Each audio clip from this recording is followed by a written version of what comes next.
তাহলে আমাদের আজকের রাজসভার কর্মসূচি কি মন্ত্রী? আগে মহারাজ, নবাবের দূত বাইরে অপেক্ষা করছে। কি আশ্চর্য!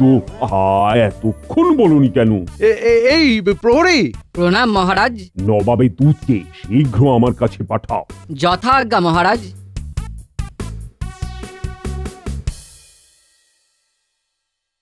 মহারাজের জয় হোক। মুর্শিদাবাদ থেকে এসেছো, তুমি আমাদের অতিথি। আজ আমাদের আতিথ্য গ্রহণ করো। বলো বলো দূত, কি সংবাদ?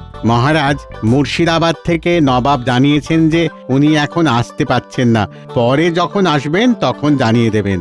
ও আচ্ছা আচ্ছা, বেশ বেশ, তুমি এখন বিশ্রাম নাও, আর নবাবকে আমার শ্রদ্ধা জানিও। মার্জনা করবেন মহারাজ, আমাকে এক্ষুনি মুর্শিদাবাদে ফিরে যেতে হবে। ও তাই বুঝি? বেশ, নবাবে চাইছে। তুমি এখন তাহলে দিন থাকতে থাকতেই রওনা দিয়ে দাও। যথা আজ্ঞা মহারাজ।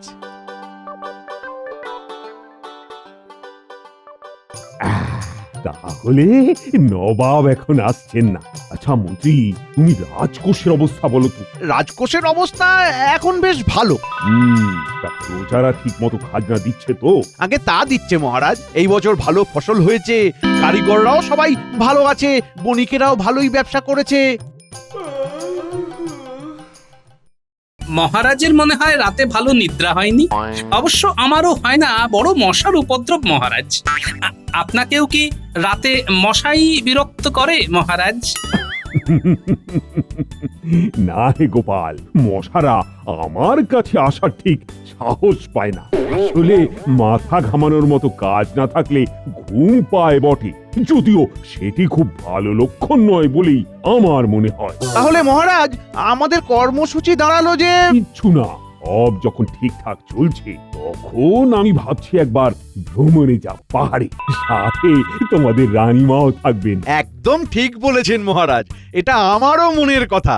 আপনি আপনি কোথাও ঘুরে আসুন। মন্ত্রী মশাইয়ের উৎসাহ যেন একটু বেশি। মনে হয় মহারাজ না থাকলেও খুব খুশি হয়। কিন্তু মহারাজ, সে তো অনেক দিনের ব্যাপার। মানে আপনার ফিরে আসতে আসতে 2 মাস তো হবেই কমপক্ষে। মাত্র 2 মাস? আমি তো ভাবলাম 6 মাস। 6 মাস মহারাজ অনুপস্থিত থাকলে রাজ্য রসাতলে যাবে। তাছাড়া এটাও আমার প্রশ্ন, এই 2 মাসে রাজ্য চলবে কি করে মহারাজ? গোপাল গোপাল, তুমি বেশি প্রশ্ন করছো। রাজ্য কিভাবে চলবে সেটা মহারাজই বলে যাবেন। জ্যোতিষী, তুমি বলো তো, আমার এই সময় ভ্রমণে কোনো সমস্যা আছে কিনা? মহারাজ, যদি সাগরে যেতেন তাহলে বিপদ ছিল, কিন্তু আমার গণনায় আপনার পাহাড়ে যেতে কোনো বাধা নেই। মহারাজ, আপনি চিন্তা করবেন না, আমি তো আছি। আর আপনার সাথে লোক লস্কর সৈন্য সবাই থাকবে। মন্ত্রী বড়ই উৎসাহী দেখছি।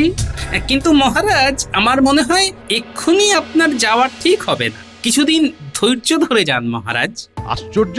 গোপাল, তুমি কি মহারাজের যাত্রা পণ্ড করতে চাও নাকি? আসলে গোপাল তো আমাকে বড়ই ভালোবাসে, তাই চিন্তায় পড়ে যাচ্ছে। কিন্তু তুমি রাজ জ্যোতিষীর কথা শুনলে তো গোপাল, আমার কোনো ভয় নেই। আর এখন রাজ্যে সবকিছু শান্তিপূর্ণ ভাবেই হবে। আর আমার অনুপস্থিতিতে মন্ত্রী, তোমাকেই কিন্তু রাজ্য সামলাতে হবে। বিলক্ষণ মহারাজ, বিলক্ষণ। আপনি নিশ্চিন্তে যাত্রা করুন। না মহারাজ, আপনাকে কয়েকটা দিন থাকতেই হবে। হয়তো এমন কিছু ঘটবে যেখানে যেখানে আপনার থাকাটা ভীষণ দরকার মহারাজ। গোপাল গোপাল, তুমি বড় কথায় কথায় মহারাজের যাত্রার বিঘ্ন ঘটাচ্ছ। আচ্ছা আচ্ছা আচ্ছা, তোমার কথাই মেনে নেব গোপাল। আমি আরো 7 দিন অপেক্ষা করছি। এই 7 দিনে যদি এমন কিছু না ঘটে, মানে যেখানে আমার থাকা খুব জরুরি, তাহলে কিন্তু নিশ্চিন্ত ভাবেই আমি পাহাড়ের জন্য যাত্রা শুরু করব। আজ্ঞে মহারাজ। আবার 7 দিন কেন মহারাজ? মন যখন চাইছে তখন কালকেই কোনো ভালো সময় দেখে। না মন্ত্রী, না, গোপালের কথাই থাক। আমি বরং 7 দিন আরো দেখি। মন্ত্রী মহারাজ, আমার অনুরোধ কখনোই একেবারে ফেলে দেন না।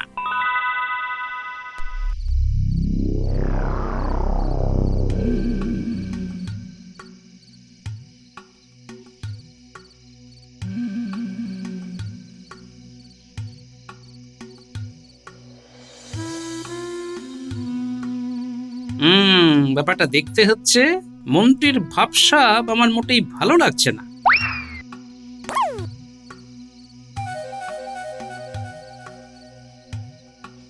ঠিক ধরেছি, মন্ত্রী এমন ভাবে যাচ্ছে যেন সে চাইছে না যে তাকে কেউ অনুসরণ করবে। কি আশ্চর্য, মন্ত্রী ওই জঙ্গলের দিকে যাচ্ছে কেন? বটা ঘটা, বাইরে আয়, এখানে কেউ নেই এখন, আয়। সাহস দেখো, বলে কিনা কেউ নেই। ওরে আমি আছি মন্ত্রী, কিন্তু আমাকে তুমি দেখতে পাচ্ছ না। তাহলে তুমি এসেছো দুটো চোরের কাছে, হ্যাঁ? তুই একা? ঘটা কই? ও একটু দূরে গেছে কিছু কাজ নিয়ে, কদিন পরে ফিরবে। উফ, কতবার বলেছি না আমাকে না জানিয়ে তোরা কোথাও যাবি না। কি হয়েছে মন্ত্রী মশাই? হয়েছে অনেক কিছু, অনেক কিছু, আর হবেও অনেক কিছু। ঠিক বুঝলাম না তো মন্ত্রী মশাই। আমি যেটা বলছি মন দিয়ে শোন। মহারাজ ভ্রমণে যাবে রানীকে নিয়ে, কালকেই চলে যেত, কিন্তু ওই শয়তান গোপাল ভেস্তে দিয়েছে। রাজা আর রানী যাবে দিন 7 পরে। আচ্ছা, কিন্তু তুই সবাইকে বলে দিবি এখন এই 7 দিনে কোনো চুরি ডাকাতি করে যেন গোলমাল না পাকায়, তাহলে রাজা কিন্তু আর যাবে না, এখানেই থেকে যাবে। আচ্ছা বেশ, কিন্তু আমাদের দিন চলবে কি করে মন্ত্রী মশাই? তোর একটা বড় কাজ আছে, তুই কাপালিক সেজে শ্মশানে বসবি। সেখানে যারা মরা পোড়াতে আসবে তাদের সবাইকে বলতে থাকবি রাজ্যে ঘোর দুর্দিন আসছে, রাজা রানী কেউ থাকবে না, মন্ত্রী, একমাত্র মন্ত্রী সবাইকে বাঁচাতে পারে। কিন্তু একথা কেউ বিশ্বাস করবে? প্রথমে করবে না, কিন্তু যখন দেখবে রাজা রানী ভ্রমণে চলে গেছে তখন করতে থাকবে। কিন্তু মহারাজ তো ফিরেও আসবে। না রে না, মহারাজ না থাকলে আমি নিজেকে রাজা ঘোষণা করে সিংহাসনে বসবো, বুঝলি? আর তুই থাকবি মন্ত্রী। বলেন কি সত্যি? আরে মহারাজ ফিরে আসতে থাকলে তাকেই কৃষ্ণনগরে ঢুকতেই দেব না, একেবারে তাড়িয়ে দেব। প্রণাম মহারাজ, আমি তাহলে এই রাজ্যের পরের মন্ত্রী। ওই গোপালকে তাড়াবো, আর ঘটাও বিশেষ সম্মানের জায়গায় থাকবে। কিন্তু এখন যেটা বললাম সেটাই কর, আজ রাতেই চলে যা, কাপালিক সেজে শ্মশানে বসে পড়, আমি যাই, কেমন? এই তাহলে মন্ত্রী ভাবছে মহারাজকে নাকি ঢুকতেই দেবে না। আমিও গোপাল ভাঁড়, দেখি কত ধানে কত চাল।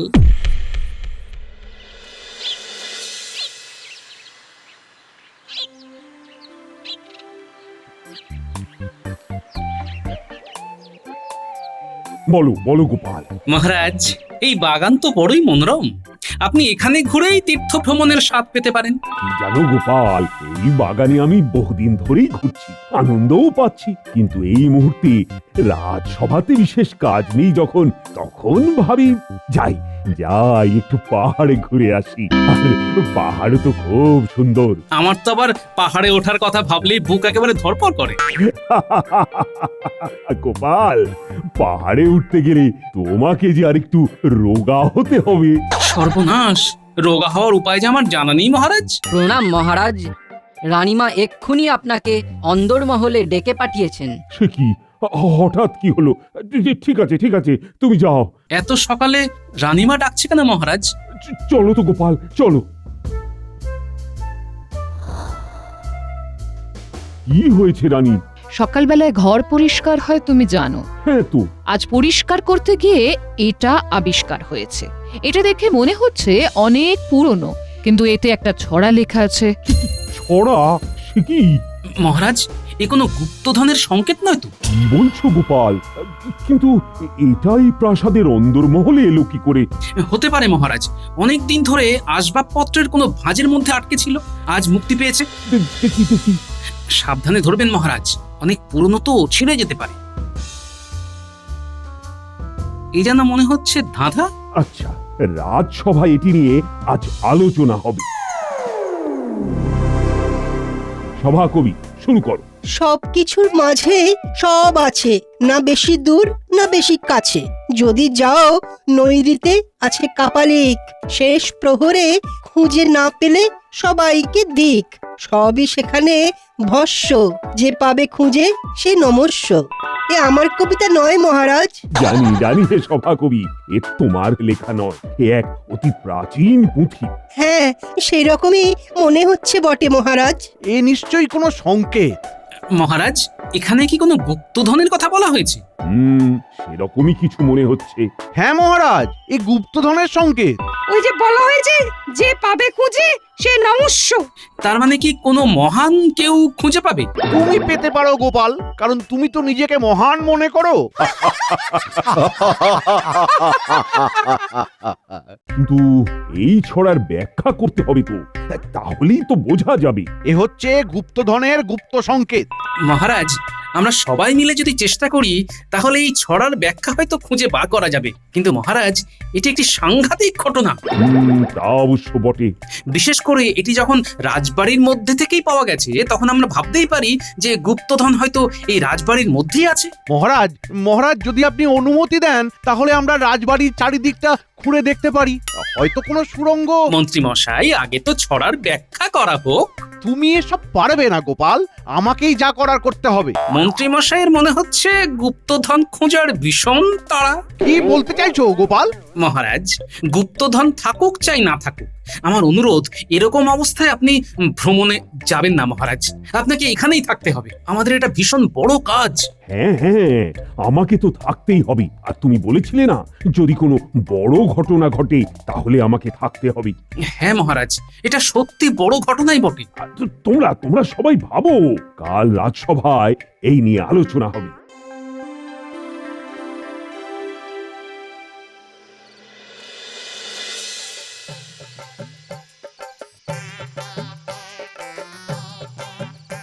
সুবল, দাঁড়া দেখি। গোপাল কাকা যে রাজবাড়ি থেকে ফিরছো? হ্যাঁ শোন, তোর সাথে আমার জরুরি কিছু কথা আছে বুঝলি। আমার একটা কাজ তোকে করতে হবে। বলো বলো দেখি। তোকে আজ রাতে আমার সাথে শ্মশানে যেতে হবে। বলো কি? সেখানে এক কাপালিক আছে। ওরে বাবা! তুই তাকে প্রণাম করে একটা মোহর দিবি। এই নে, এটা রাখ। তারপর শুনবি কাপালিক কি বলে। তুমি কোথায় থাকবে? আমি থাকবো, একটু তফাতে থাকবো বুঝলি। বিপদ দেখলে আমি কিন্তু দৌড় দেব, বলে রাখলাম। আরে তুই কোনো চিন্তা করিস না, আমি আছি তো। আর এই কথা কাউকে বলবি না, চলে আসিস।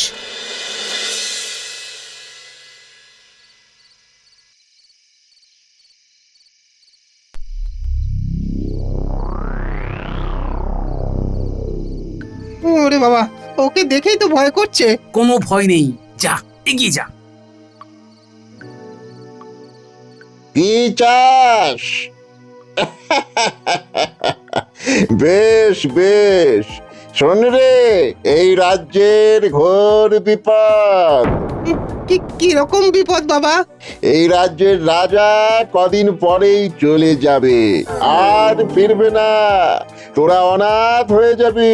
সে কি বাবা, তাহলে রাজ্য বাঁচবে কি করে? তোদের মন্ত্রী তোদের বাঁচাবে। রাজা চলে গেলে সে যা বলবে শুনবি, তাহলেই তোরা ভালোভাবে বেঁচে থাকবি, না হলে সব ধ্বংস হয়ে যাবে, বুঝলি? যা, যতজনকে চিনিস সবাইকে কানে কানে বলবি। যা। আচ্ছা বাবা। যা, চলে যা, যা যা যা। আমার যা জানার সব জানা হয়ে গেছে, এখন কাল রাজসভায় যা করার আমি করব।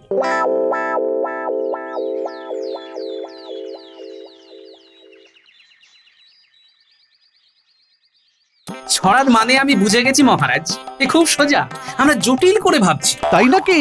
তা বলো শুনি। বলো বলো গোপাল। মহারাজ, ছড়ার প্রথম দুটি ছত্রে লেখা আছে সবকিছুর মাঝে সব আছে, না বেশি দূর না বেশি কাছে। অর্থাৎ যেখানে সব মানে মৃতদেহ আছে আর তাকে ঘিরে তার পরিজনেরা আছে, তারাই তো সবকিছু।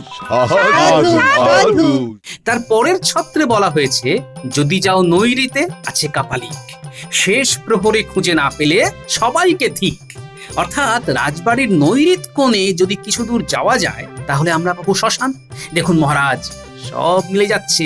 শ্মশানে মৃতদেহ আছে, পরিজনেরা আছে, আর ছড়ার শেষ ছত্রে বলা হয়েছে সবই সেখানে ভস্য, যে পাবে খুঁজে সে নমস্য। অর্থাৎ চিতাভস্যর কথা বলা হয়েছে মহারাজ। কিন্তু কাপালিক? যদি শেষ রাতে আমরা সবাই শ্মশানে গিয়ে দেখি কোনো কাপালিক বসে আছে, তাহলে বুঝতে হবে এই হলো সেই কাপালিক। তাকে ধরে আমাদের প্রশ্ন করতে হবে।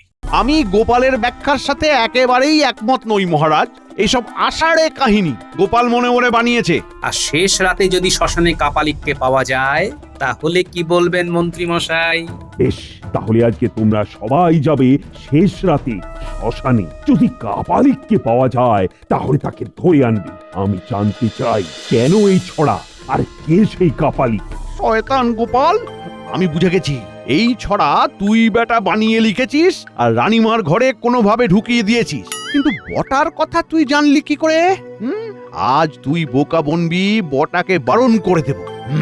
মন্ত্রী, তুমি আজ সবাইকে নিয়ে রাতে শ্মশানে যাবে। নিশ্চয়ই মহারাজ, তবে আমি জানি গোপাল 100% ভুল। শোন বটা, তোকে এখন আর শ্মশানে যেতে হবে না। হে, আমার তো খুব ভালো লাগছিল। লোকজন একটু ভক্তি ভরে প্রণাম করছিল। আসলে আমাকে জীবনে কেউ তো এত সম্মান দেয়নি। আরে চুপ কর হতভাগা, মেলা কথা বলিস না তো।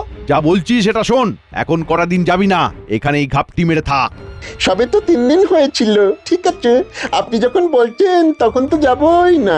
হ্যাঁ, আবার তোকে যখন সময় সুযোগ করে বলবো তখন যাবি। আগে ঠিক আছে, কিন্তু যদি একটু মোহর দেন তবে খুব উপকার হয়। আহা, কি আনন্দ আমার। 2 দিন বাবু কাপালিক সেজেছেন আর তার এখনই কিনা মোহর চাই। হ্যাঁ, এখনো সবকিছু হবে না, পরে পাবি। ভারী জ্বালা হলো মন্ত্রী মশাই। চুরিও করা যাবে না, আবার কিছু দেবেনও না, তাহলে আমার চলবে কি করে? করবি করবি, আরে একটু সবুর কর, সব করতে পারবি। এরপর তো আমি রাজা হব আর তুই হবি মন্ত্রী। তখন আমার মন্ত্রী হয়ে চুরি না ডাকাতি করবো? বাজে না বকে নিজের গর্তে ঢুকে যা। আমি এখন আসি। বাহ, দেখাচ্ছি তোমার চুরি ডাকাতি।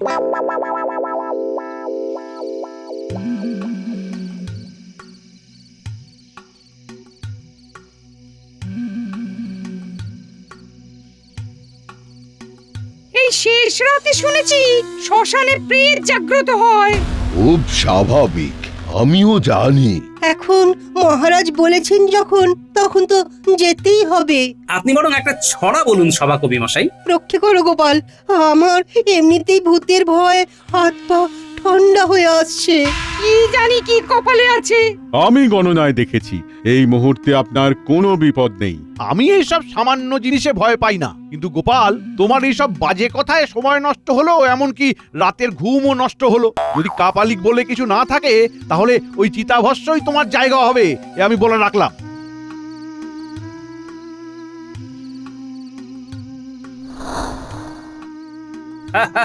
এই তো শ্মশানে এসে গেছি মন্ত্রী।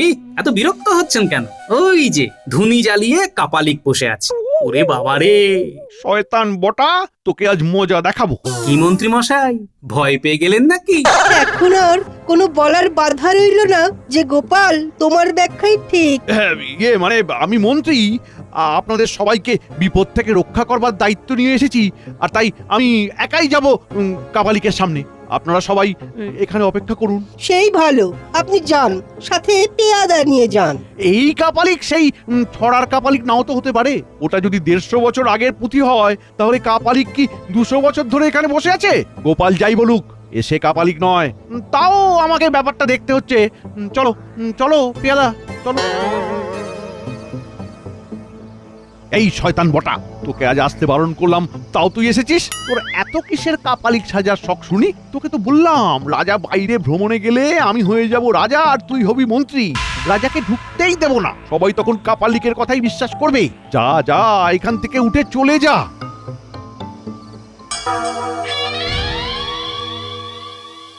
এ কি মহারাজ, আপনি আপনি এখানে কি করছেন? আপনার তো রাজপ্রাসাদে থাকার কথা মহারাজ। সেখানে থাকলে কি তোমার শয়তানি জানতে পারতাম? এ কি কাণ্ড, মহারাজ কাপালিক সেজে এখানে? কোনো মন্ত্রী, ঠিক ধরেছ তুমি। ছড়া গোপালেরই লেখা। গোপাল তোমার ফন্দি সব জেনে এরকম একটা ছড়া লিখেছিল, কারণ আমি যাতে ভ্রমণে না চলে যাই। গোপাল আর রানী পরামর্শ করে এই পুঁথি তৈরি করে। কোনো ব্যাপার না মহারাজ, শাল পাতা তাওয়ার উপর রেখে একবার গরম করেছি আবার শুকিয়েছি, এইভাবে 5 বার করেছি। তখন ওই পাতা এত বিবর্ণ হয়ে যায় যে দেখে মনে হচ্ছিল যেন 150 বছরের পুরনো পাতা। গোপাল, গোপাল তোমাকে ভীষণভাবে ধন্যবাদ। আমি তোমাকে পুরস্কার দেব। তুমি মন্ত্রীর শয়তানি ধরে ফেলে গোটা রাজ্যকে আজ বাঁচিয়ে দিলে। আর এমন মন্ত্রীর স্থান হবে গারদে। ভুল হয়ে গেছে মহারাজ, আর হবে না এমনটি কোনো দিনও না মহারাজ, ভুল হয়ে গেছে। দাদা, মন্ত্রীকে বেঁধে নিয়ে চলো আর গারদে ঢোকাও। হায় হায় হায় হায়, এ কি হলো, এ কি হলো আমার? মোক্ষম চাল দিয়ে গোপাল, আর তোমার বুদ্ধিতে আজ কাপালি সাজলাম। মন্দ লাগছিল না বটে, বরং বরং বেশ উত্তেজনা লাগছিল। গোপালের বুদ্ধির মতো কোনো যন্ত্র আমি এখনো আবিষ্কার করতে পারলাম না।